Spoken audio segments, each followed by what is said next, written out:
ओम नमोर्यंताणं नमो सिद्धाणं नमो आर्याणं नमो वज्रायणं नमो लोहि सव्वसाहुणं। मंगलं भगवान् वीरो मंगलं गौतमो गणी मंगलं कुन्दकुन्दार्यो जैनधर्मोऽस्तु मंगलम्। ओंकार बिंदु संयुक्तम नित्यं जायन्ति योगिनः कामदं मोक्षदं चैव ओंकाराय नमो नमः। अहोपकार जिनवर्नो कुंदनो ध्वनि दिव्यनो जीन कुंद ध्वनि आप्या अहो आ गुरु कहाननो। तुझ ज्ञान ध्यान नो रंग अमया दर्श रहो हो शिव पद तक तुझ संग माता हाथ करो।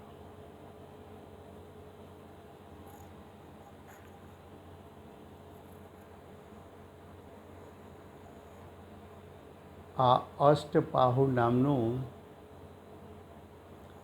परम अध्यात्म शास्त्र है।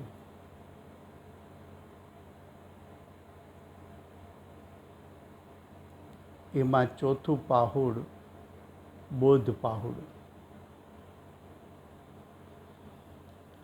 बोध पाहुड़ में आचार्य भगवान मोक्ष मार्ग ने मोक्ष एनी प्राप्ति माटेना बाह्य 11 प्रकारना निमित्तों ने बतावे छे।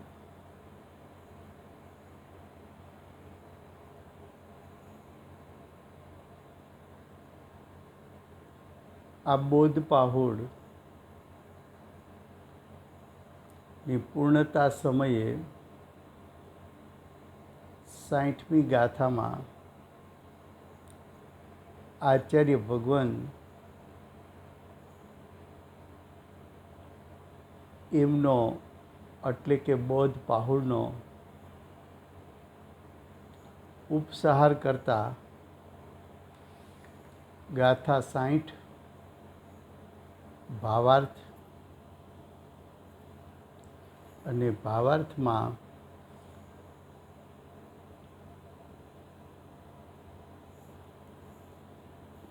પાંચમો પેરેગ્રાફ છે। એમાં પ્રશ્ન ગ્રહસ્થને જેના વિના ચાલે નહીં તે પ્રકારના કાર્ય તો કરવા જ પડે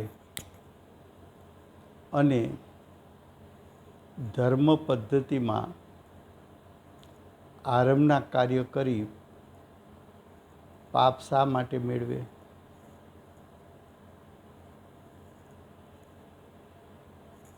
પછી આગળ કહે છે સામાયિક પ્રતિક્રમણ પૌષદ આદિ કરીને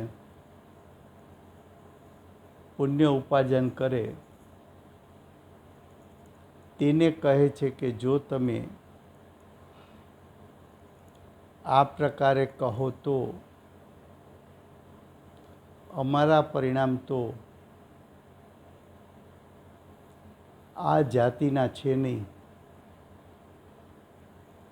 માત્ર બાહ્ય ક્રિયા માત્રમાં જ પુણ્ય સમજો છો। બાહ્યમાં ઘણા આરંભી પરિગ્રહીનું મન સામાયિક પ્રતિક્રમણ વગેરે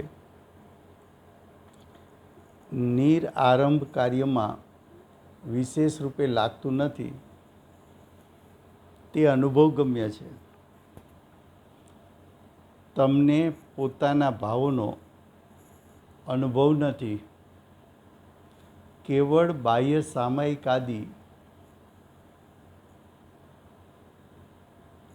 નિરારંભ કાર્યનો વેશ ધારણ કરી બેસો તો કાંઈ વિશિષ્ટ પુણ્ય નથી.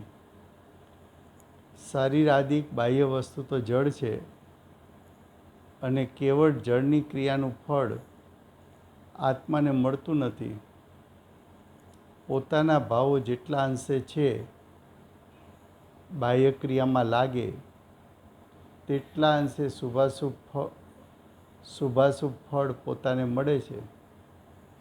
આ પ્રમાણે વિશિષ્ટ પુણ્ય તો ભાવના અનુસાર જ છે. આરંભી પરિગ્રહીના ભાવ તો પૂજા પ્રતિષ્ઠાદિક મોટા આરંભમાં જ વિશેષ અનુરાગ સહિત લાગે છે. જે ગ્રહસ્થ આચારના મોટા આરંભથી વિરક્ત થશે તેને ત્યાગીને પોતાનું પદ વધારશે. જ્યારે ગ્રહસ્થાચારનો મોટો આરંભ છોડશે ત્યારે તે પ્રમાણે ધર્મ પ્રવૃત્તિનો મોટો આરંભ પણ આ અનુસાર ઘટાડશે. મુનિ થશે ત્યારે બધા જ આરંભ નહીં કરે. તેથી મિથ્યા દ્રષ્ટિ, બાહ્ય બુદ્ધિ જેઓ બાહ્ય કાર્ય માત્રને જ પુણ્ય પાપ મોક્ષ માર્ગ સમજે છે તેમનો ઉપદેશ સાંભળી પોતે અજ્ઞાની ન થવું જોઈએ.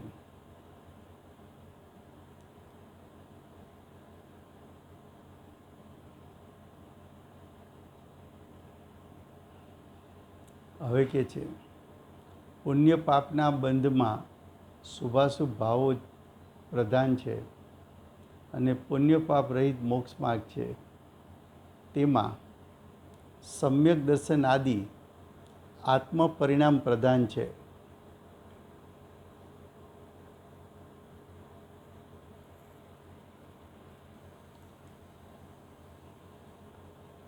હવે આગળ ધર્માનુરાગ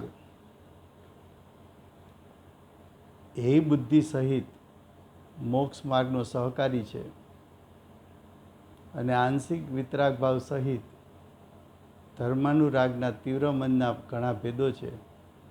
તેથી પોતાના ભાવોને યથાર્થ ઓળખીને પોતાની પદવી સામર્થ ઓળખી સમજીને શ્રદ્ધા જ્ઞાન અને તેમાં પ્રવૃત્તિ કરવી. પોતાનું ભલું બુરું પોતાના ભાવને આધીન છે. બાહ્ય પરદ્રવ્ય તો નિમિત્ત માત્ર છે. ઉપાદાન કારણ હોય તો નિમિત્ત પણ સહકારી હોય છે ને ઉપાદાન ન હોય તો નિમિત્ત કંઈક પણ કરતું નથી. આ પ્રમાણે આ બોધ પાહુનો આશય જાણવો જોઈએ. હવે એનો અર્થ કરવામાં આવે છે.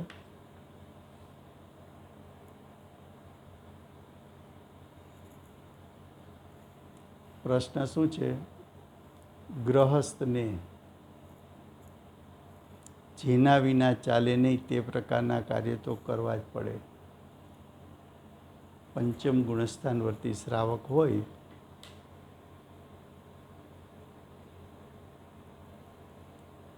તો એ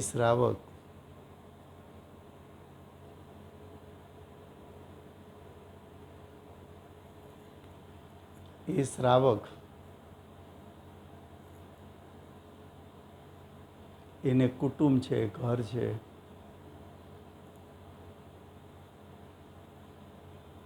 અને આજીવિકા માટે વ્યાપાર આદિ છે. આટલા કાર્યો તો એને કરવા પડે. હવે આગળ કહે છે અને ધર્મ પદ્ધતિમાં આરંભના કાર્ય કરી પાપ શા માટે મેળવે? તો કે એ બધા કાર્ય તો આરંભના છે, એમાં તો પાપની પ્રવૃત્તિ છે.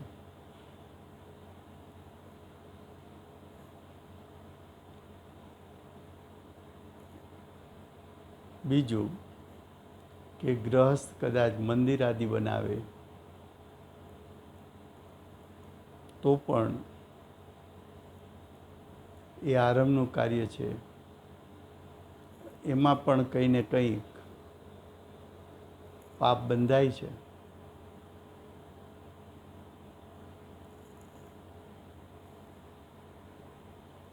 તો એને આવા પાપ શા માટે મેળવે? હવે આગળ કહે છે, સામાયિક પ્રતિક્રમણ પૌષધ આદિ કરીને પુણ્ય ઉપાર્જન કરે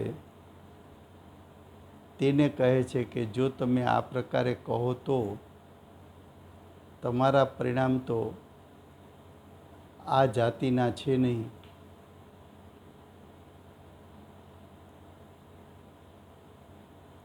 માત્ર બાહ્ય ક્રિયા માત્રમાં જ પુણ્ય સમજો છો.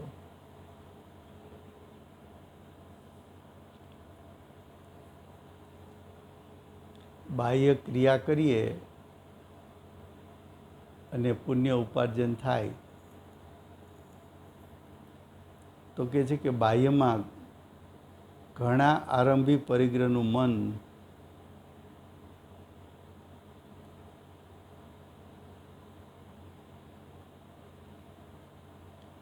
તીવ્ર કર્મના ઉદયમાં જોડાતા જીવો હોય અથવા પરિણામમાં તીવ્રતા હોય સંસાર સંબંધીની,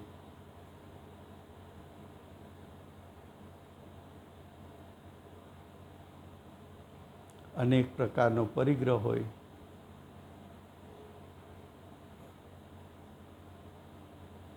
એવા જીવને ધર્મ સંબંધી ચિંતન મનન કરવું ત્યાં ઉપયોગ રહેતો નથી. સામાયિક કે પ્રતિક્રમણ કરવી ત્યાં પણ એનો ઉપયોગ ટકતો નથી.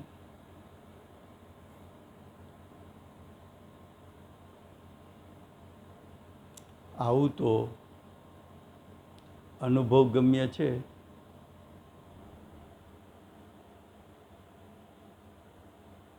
બેસે ચિંતન કરવા, પણ ઉપયોગ ક્યાંનો ક્યાં ચાલ્યો જાય.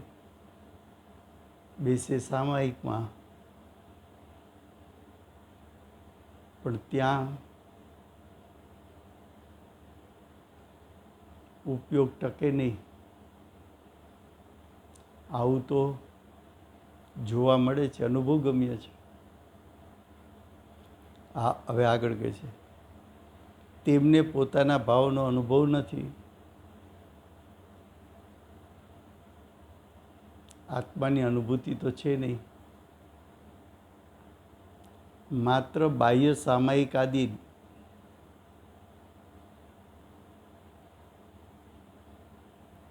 કેવળ બાહ્ય સામાયિક આદિનો વેશ ધારણ કરે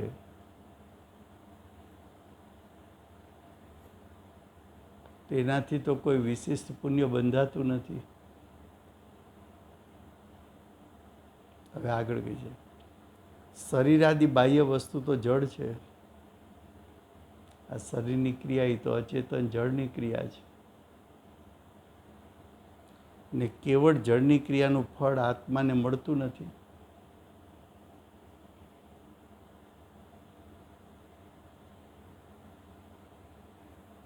તો શરીરાદિક બાહ્ય વસ્તુ તો જડ છે, અને કેવળ જળની ક્રિયાનું ફળ આત્માને મળતું નથી.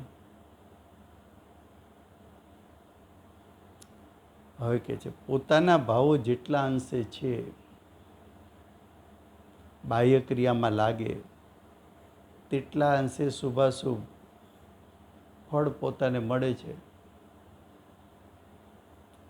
આ પ્રમાણે વિશિષ્ટ પુણ્ય તો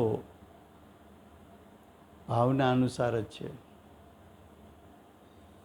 પુણ્યનો બંધ કેવો થશે એ પણ તારા ભાવ કેવા છે એના આધારે છે. આરંભી પરિગ્રહનો ભાવ તો પૂજા પ્રતિષ્ઠાદિક મોટા આરંભમાં જ વિશેષ અનુરાગ સહિત લાગે છે.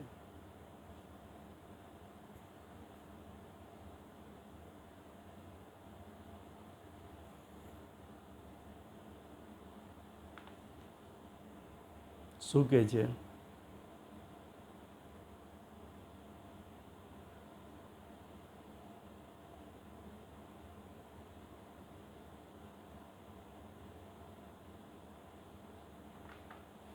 શું કહે છે?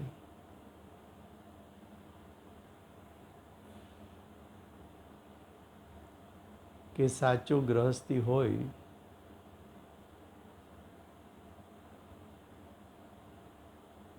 તો એનો બાહ્ય પુરુષાર્થ ક્યાં હોય? કે પૂજા કરવી, પૂજાના વિધાનો કરવા, પ્રતિષ્ઠા કરવી, એમાં એનો અનુરાગ વધુ હોય.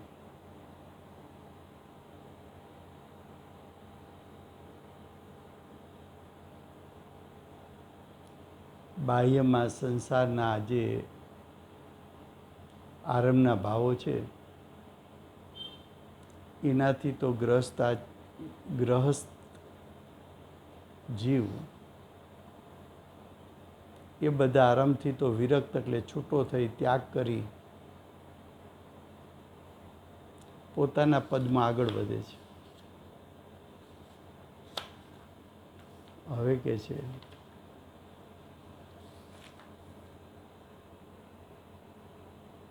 જ્યારે ગ્રહસ્થાચારનો મોટો આરંભ છોડશે ત્યારે તે પ્રમાણે ધર્મ પ્રવૃત્તિનો મોટો આરંભ પણ પદ અનુસાર ઘટાડશે.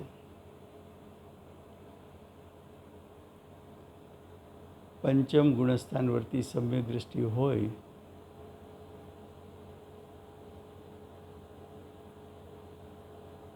તો એ પંચમ ગુણસ્થાન વર્તી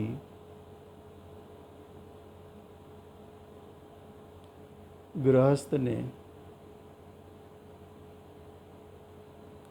વેપાર ધંધાની બાહ્ય પ્રવૃત્તિ અલ્પ હોય,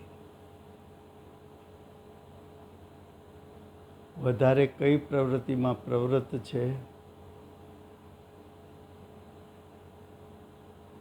તો કે આત્માનો અનુભવ કરવો અને સવિકલ દશામાં આવી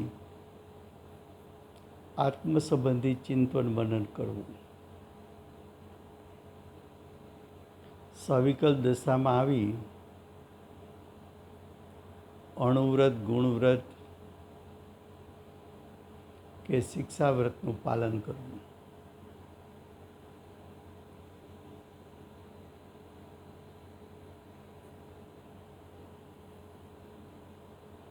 જ્યારે ગ્રહસ્થને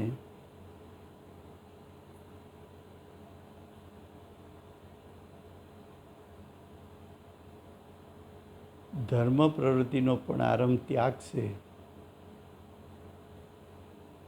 અને આત્માની અનુભૂતિમાં વિશેષને વિશેષ જોડાશે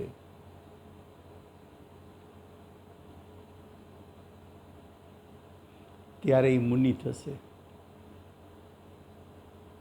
આત્મ સ્વભાવમાં જોડાઈને મુનિ થાય એટલે કે શુભાશુભ ભાવોને છોડીને શુદ્ધતા વધારે ગ્રસ્ત દશામાં બે કસાઈનો અભાવ હતો, મુનિપણામાં 3 કસાઈનો અભાવ કર્યો તો મુનિપણામાં હવે ઘણો બધા પ્રકારનો આરંભ છૂટી જાય છે. હવે કે છે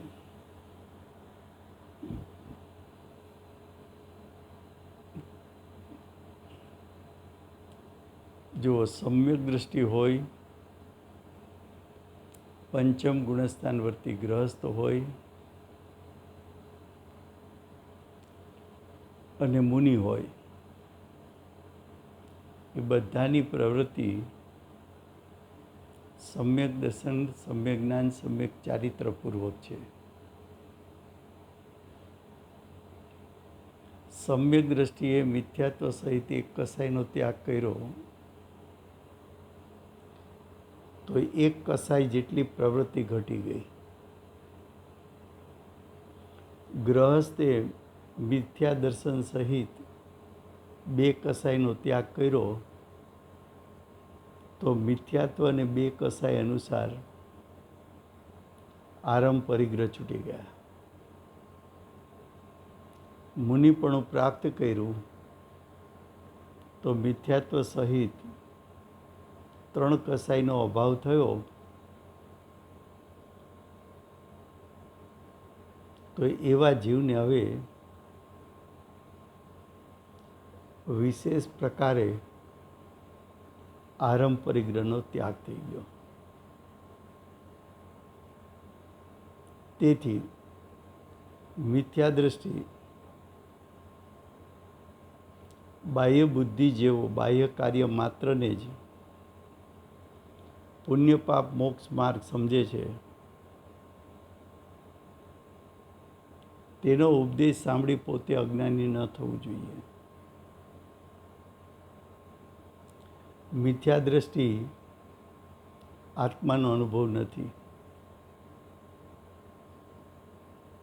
મિથ્યાત્વ છૂટું નથી. એના દરેક અભિપ્રાય વિપરીત છે. હવે એવો મિથ્યા દ્રષ્ટિ એ તો પાપ છોડવું ને પુણ્ય કરવું એને મોક્ષ માર્ગ માને છે.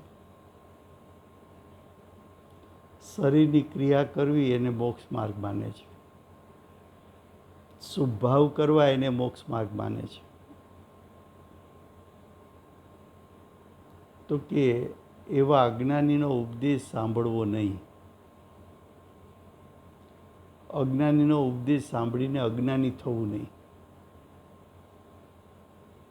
હવે આગળ કહે છે, પુણ્ય પાપના બંધમાં શુભાશુભ ભાવો જ પ્રધાન છે.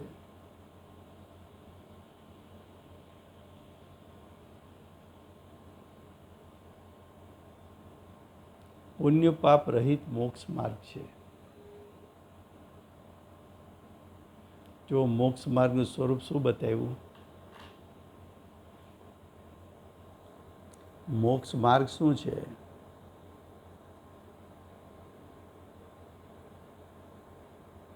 તો કે પુણ્ય પાપ રહિત મોક્ષ માર્ગ છે.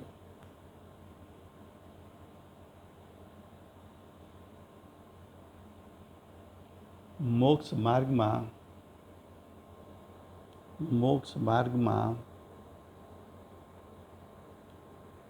પુણ્ય પાપની મુખ્યતા નથી.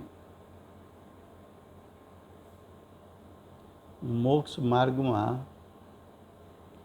શુદ્ધતાની મુખ્યતા છે.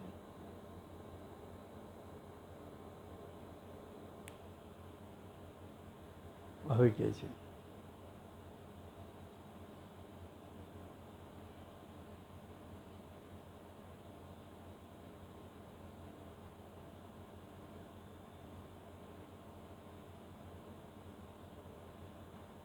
છે પુણ્ય પાપના બંધમાં શુભાશુભ ભાવો જ પ્રધાન છે.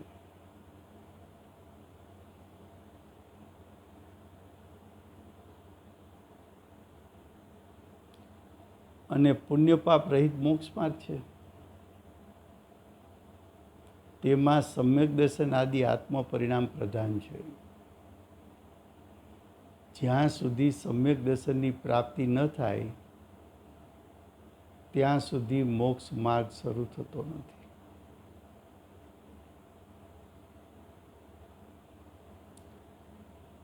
મોક્ષ માર્ગનું મૂળ સમ્યક દર્શન.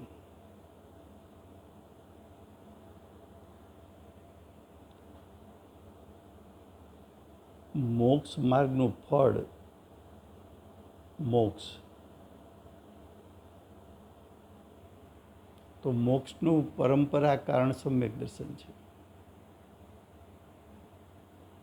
હવે કે છે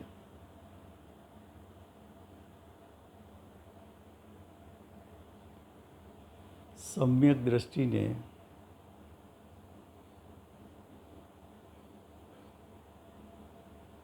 સમ્યક દર્શન આદિ પરિણામ એ આત્મ પરિણામની પ્રધાનતા છે. ધર્મ પ્રત્યેનો અનુરાગ એટલે કે ધર્મ પ્રત્યેના અનુરાગનો શુભ ભાવ સમ્યક દ્રષ્ટિને હેય બુદ્ધિ હોય છે.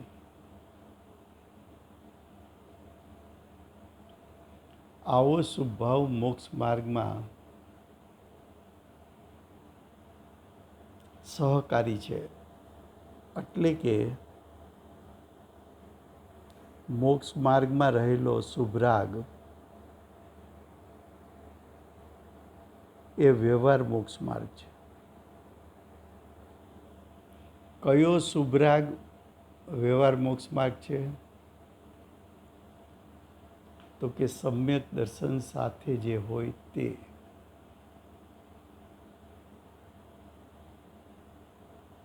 હવે કે છે આંશિક વિતરાગ ભાવ સહિત. હવે કે છે ધર્માનુરાગના તીવ્ર મંદના ઘણા ભેદો છે. તો શુભ પરિણામ છે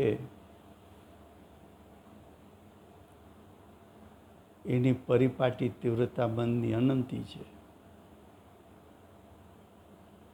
તેથી પોતાના ભાવોને યથાર્થ ઓળખીને પોતાની પદવી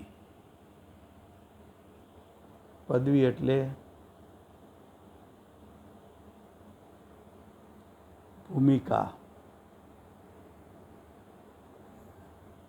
ભૂમિકા એટલે કયા ગુણસ્થાનમાં છો.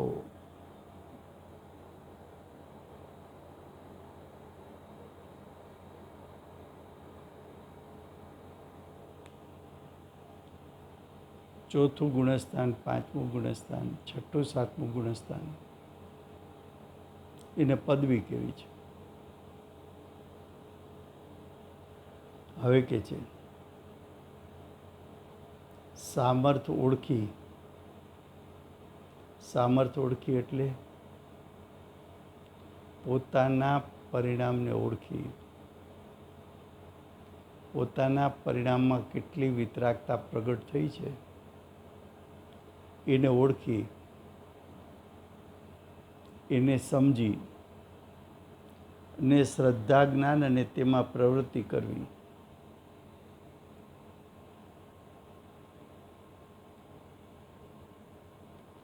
પોતાની ભૂમિકા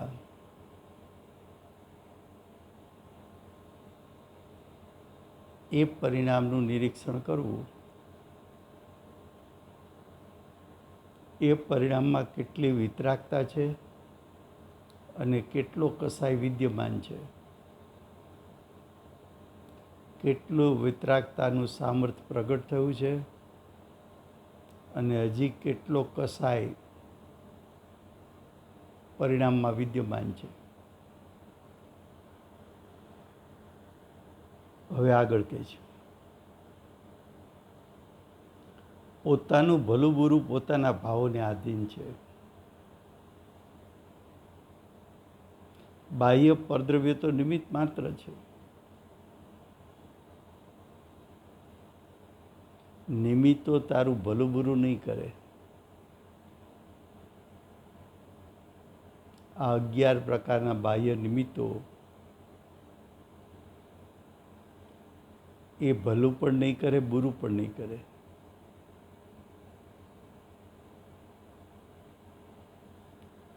એ નિમિત્તો ને તું નિમિત્ત કયા પ્રકારે બનાવે છે તારા ભાવથી,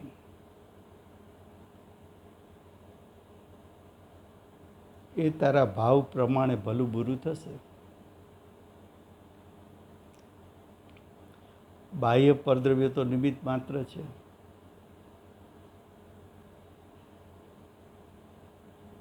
હવે કે જો ઉપાદાન કારણ હોય તો નિમિત્ત પણ સહકારી હોય છે.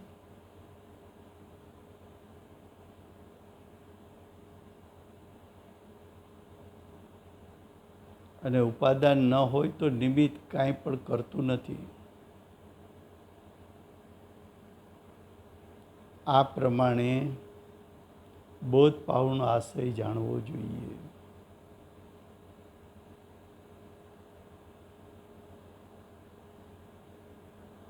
હવે છેલ્લો પેરેગ્રાફ.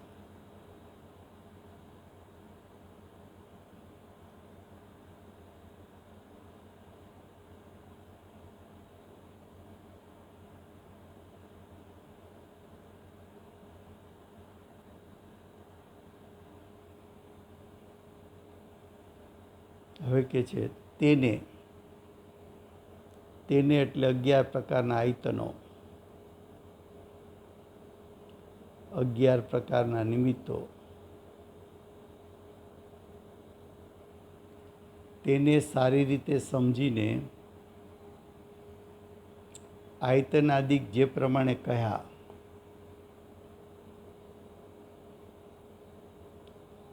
એટલે નિમિત્તો જે પ્રકારે કહ્યા તેવા અને તેમનો વ્યવહાર પણ બાહ્ય જેવો જ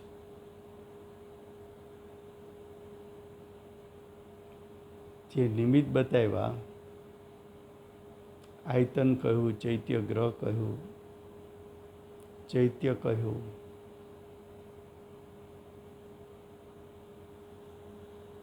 જીન બીમ, જીન મુદ્રા, જે કાંઈ બતાવ્યા 11 આયતન,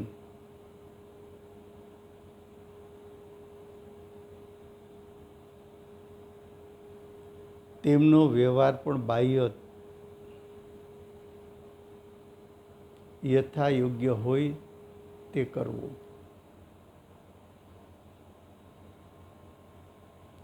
ચૈત્ય ગ્રહ, પ્રતિમા, જીનબીમ, જીનમુદ્રા વગેરે ધાતુ પાષાણાદિકનો પણ વ્યવહાર તેવો જ જાણવો. જાણીને શ્રદ્ધા અને પ્રવૃત્તિ કરવી.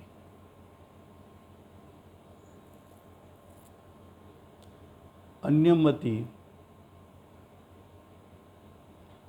અનેક પ્રકારે સ્વરૂપ બગાડીને પ્રવૃત્તિ કરે છે. તેમની બુદ્ધિ કલ્પિત જાણી ઉપાસના ન કરવી. શું કહ્યું? અન્ય મતી એટલે 363 મત.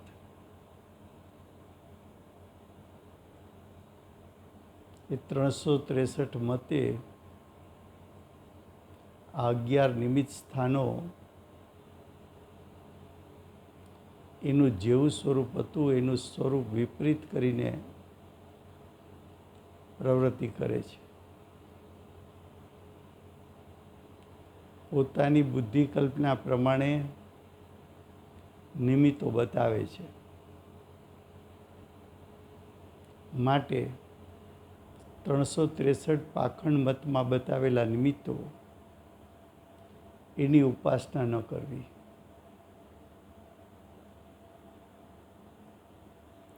આવી દ્રવ્ય વ્યવહારની પ્રરૂપણા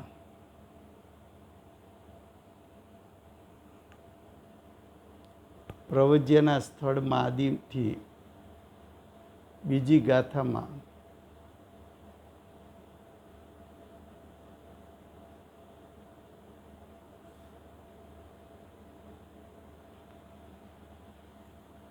ફરીવાર આવી દ્રવ્ય અને વ્યવહારની પ્રરૂપણા પ્રવજ્યના સ્થળમાં આદિથી બીજી ગાથામાં બિંબ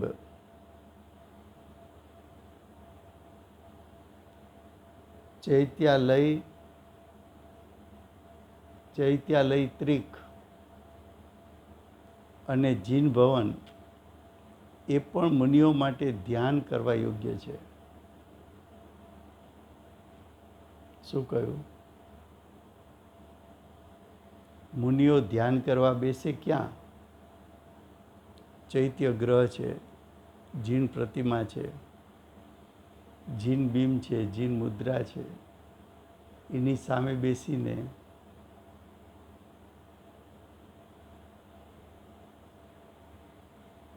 મુનિરાજ ધ્યાન કરવા બેસે. તેથી ગ્રહસ્થ જ્યારે તેની પ્રવૃત્તિ કરે છે ત્યારે તે મુનિઓ માટે ધ્યાન કરવા યોગ્ય થાય છે. ગ્રહસ્થે જીન મંદિર બનાવ્યું, જીન પ્રતિમા સ્થાપિત કરી તો એ સ્થાન મુનિઓને માટે સંયમના હેતુ માટે છે.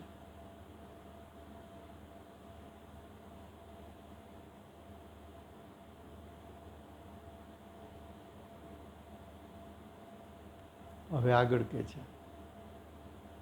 જે જીન મંદિર, જીન પ્રતિમા, જીન પૂજા, જીન પ્રતિષ્ઠા વગેરેનો સર્વથા નિષેધ કરવાવાળા છે, તેઓ સર્વથા એકાંતિકની જેમ મિથ્યા દ્રષ્ટિ છે.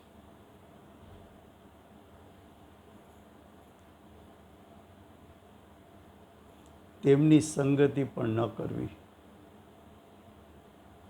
જે લોકો જીન મંદિર, જીન પ્રતિમા, જીનેન્દ્ર ભગવાનની પૂજા, જીનેન્દ્ર ભગવાનની પ્રતિષ્ઠા એનો નિષેધ કરે, તેમની સંગતિ પણ ન કરવી.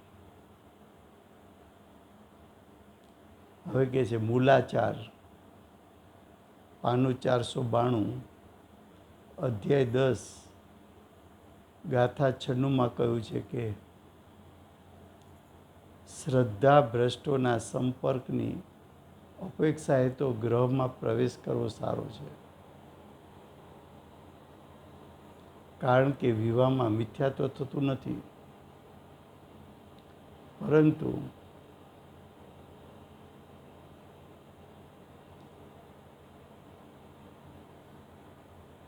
પાખંડ મતોમાં તો સર્વ દોષોનો સમૂહ છે, તેમાં મિથ્યાત્વાદી દોષો ઉત્પન્ન થાય છે, માટે તેમનાથી અલગ રહેવું યોગ્ય છે તેવો ઉપદેશ છે. શું કહ્યું? કે 363 પાખંડ મત એના સ્થાનમાં જવું, ત્યાં તો મિથ્યાત્વનું પોષણ થાય છે. એના બદલે તું લગ્ન કરી અને ઘર પરિવારની સાથે રહે, તો ત્યાં મિથ્યાત્વનો દોષ નથી.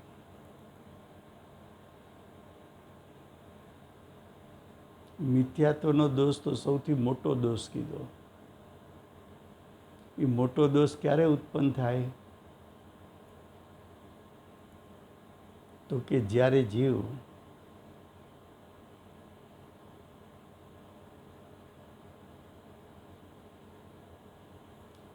અન્ય મતના સ્થાનોમાં પ્રવેશ કરે તો. હવે કે છે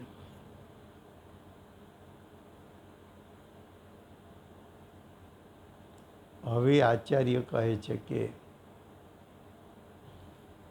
આ બોધ ભાવનું વર્ણન પોતાની કલ્પિત બુદ્ધિ નથી, પરંતુ પૂર્વ આચાર્યોએ જે પ્રમાણે કહ્યું છે તે પ્રમાણે કહીએ છીએ. લો, આ બોધ પાહુની કુંદકુંદાચાર્ય દેવે રચના કરી, તો એમ કહે છે કે આવી રચના એ કોઈ અમારી કલ્પના નથી, પણ પૂર્વે આચાર્યોએ જે રચના કરી છે એના આધારે અમે કરીએ છીએ.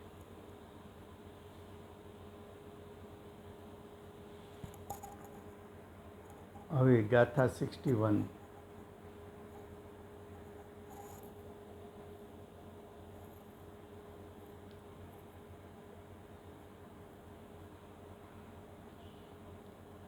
જીન કથન ભાષા સૂત્રમય શાબ્દિક વિકાર રૂપે થયો, તે જાણ્યો શિષ્યે ભદ્રબાહુ તણા, અને એમ જ રહ્યું, એમ જ કહ્યું. અર્થ: શબ્દ વિકારથી ઉત્પન્ન થયેલા આ પ્રકારના અક્ષરરૂપ પરિણમેલી ભાષા સૂત્રોમાં જીનદેવે કહી.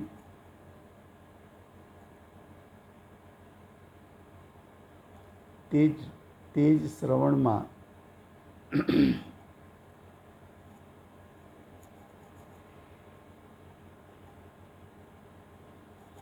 તે જ શ્રવણમાં એટલે ચિંતન મનનમાં અક્ષરરૂપ આવ્યું અને જેવું જીનદેવે કહ્યું તેવું જ પરંપરાથી ભદ્રબાહુ નામના પંચમ શ્રોતકેવડીએ જાણ્યું અને પોતાના શિષ્ય શિખાચાર્ય આદિને કહ્યું. શું કહે છે?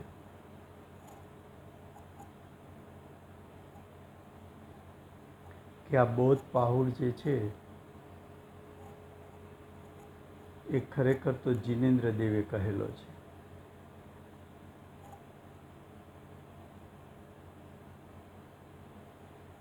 એનું મનન ચિંતન થયું. મનન ચિંતન કેવું કર્યું તો કે જીનેન્દ્ર ભગવાને જેવું કહ્યું છે તેવું જ મનન ચિંતન કર્યું.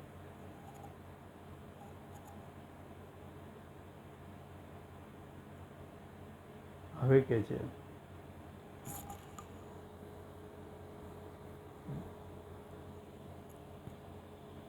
હવે એવું કહેવા માગે છે કે આખરી તીર્થંકર મહાવીર ભગવાન થયા. એમની પરંપરામાં કેવડીને શ્રુત કેવડી થયા. એમાં પાંચમા શ્રુત કેવડી ભદ્રબાહુ સ્વામી થયા.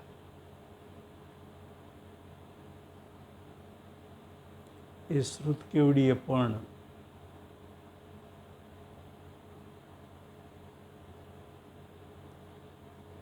એટલે કે ભદ્રબાહુ સ્વામીએ પણ મહાવીર ભગવાનની પરંપરાનો ઉપદેશ આ બોધ પાહુડમાં કહ્યો તેવો જ જાણ્યો છે. એ ભદ્રબાહુ સ્વામીએ પોતાની પરંપરામાં વિશાખા આચાર્ય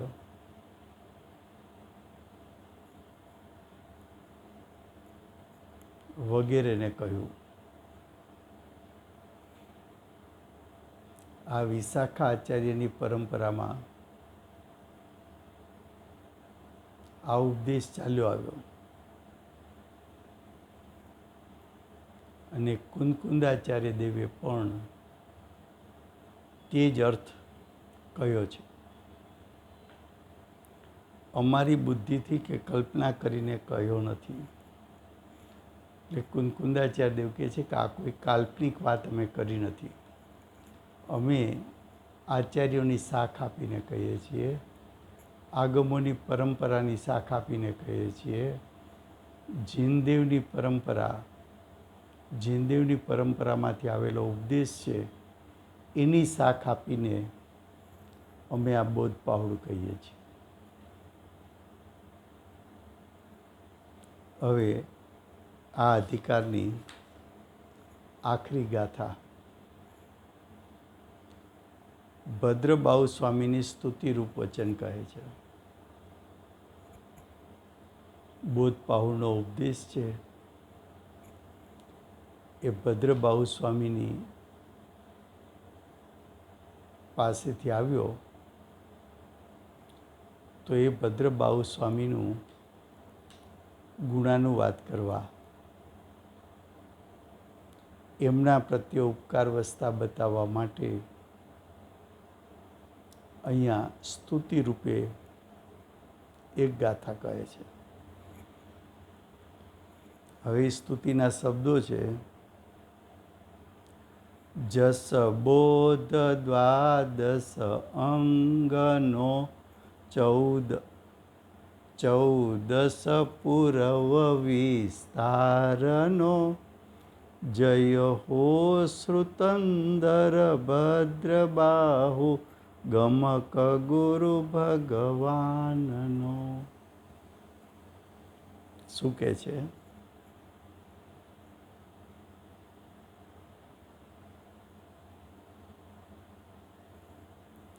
ભદ્રબાહુ નામના આચાર્ય જયવંત વર્તો.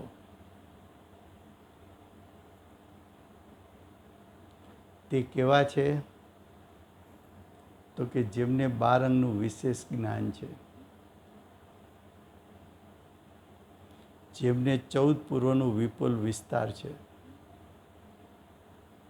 તેથી તેઓ શ્રુત જ્ઞાની છે. પૂર્ણ ભાવ જ્ઞાન સહિત અક્ષરાત્મક શ્રુત જ્ઞાન તેમને હતું.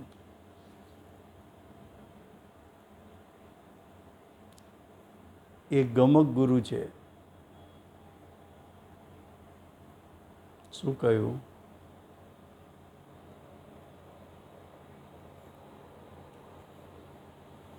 કે ભદ્રબાહુ નામના આચાર્ય 12 અંગ 14 પૂર્વના જાણનારા હતા. તેથી તેઓ શ્રુત જ્ઞાની છે. પૂર્ણ ભાવ જ્ઞાન એટલે આત્માની અનુભૂતિ સહિત અક્ષરાત્મક એટલે દ્રવ્ય શ્રુત જ્ઞાન તેમને હતું. ગમક ગુરુ છે, જે સૂત્રના અર્થને પ્રાપ્ત કરી તે પ્રકારે વાક્યાર્થ કરે છે, તેને ગમક કહે છે. શું કહે છે? ગમક ગુરુ કોને કહેવાય?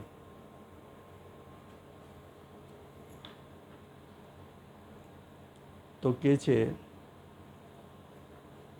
સૂત્રના અર્થને એટલે સિદ્ધાંતને ના અર્થને પ્રાપ્ત કર્યો છે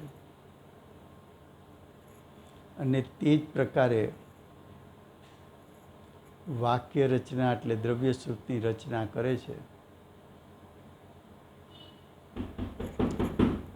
તેમના પણ ગુરુઓમાં પ્રધાન ભગવાન છે. સુર અસુરોથી પૂજ્ય છે. તેઓ જયવંત રહે છે. આ પ્રમાણે કહેવાથી તેમનો સ્તુતિરૂપ નમસ્કાર સૂચિત છે. જયતી ધાતુ સર્વોત્કૃષ્ટ અર્થમાં છે, તે સર્વોત્કૃષ્ટ કહેવાથી નમસ્કાર જ આવે છે.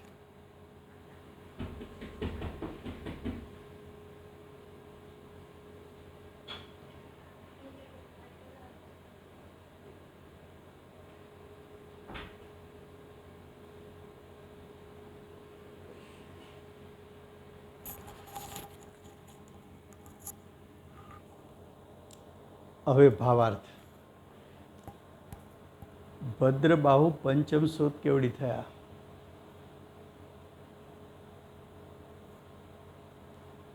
મહાવીર ભગવાનની પરંપરામાં 5મા શ્રુત કેવડી ભદ્રબાહુ સ્વામી થયા.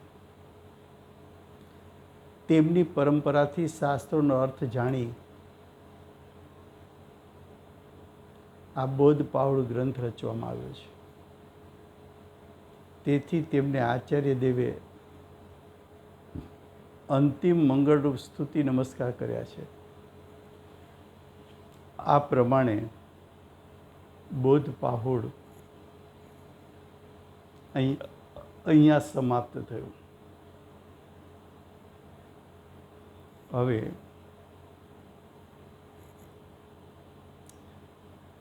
પ્રથમ આયતન, દ્વિતીય ચૈત્ય ગ્રહ, ત્રીજી પ્રતિમા, દર્શન અરજિનબિંબ, છઠ્ઠો જીનમુદ્રા, યતિમા, જ્ઞાન, 7મા દેવ,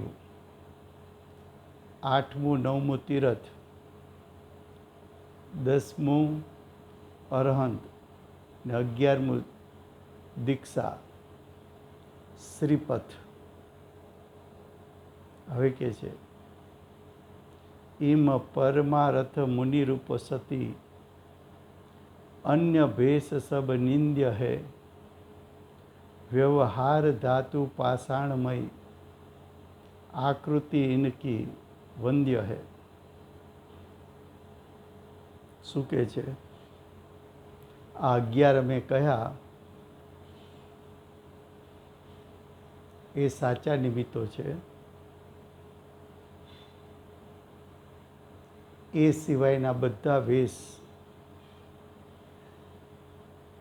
બધા અન્ય મતો એ નિંદ્ય છે.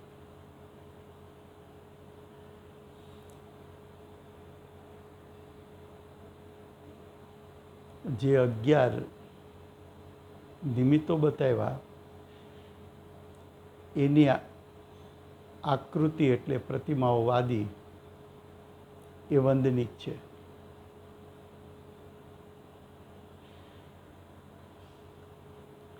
ભયો વીરજિન બોધ યહુ ગૌતમ ગણધર ધારી ભરતાયો પંચમ ગુરુ નમોતિ નહીં મદછારી. મહાવીર ભગવાને આપેલો બોધ ગૌતમ ગણધરે ધારણ કર્યો અને પાંચમા શ્રુત કેવડી ભદ્રબાહુ સ્વામી એ ત્રણેયને વંદન કરી મિથ્યા અભિપ્રાયનો ત્યાગ કરી આ 11 નિમિત્તોને નિમિત્ત બનાવી મોક્ષ માર્ગ અને મોક્ષ પ્રગટ કરવો. આ પ્રમાણે ભગવાન શ્રી કુંકુંદાચાર્ય દેવ વિરચિત બોધ પાહુરની જયપુર નિવાસી પંડિત જયચંદજી છાબડાકૃત દેશ ભાષામય વચનિકાની નો ગુજરાતી અનુવાદ સમાપ્ત થયો. તો આપણે અહીંયા સુધી રાખીએ છીએ. હવે પછી ભાવ પાવડ ચાલુ થશે.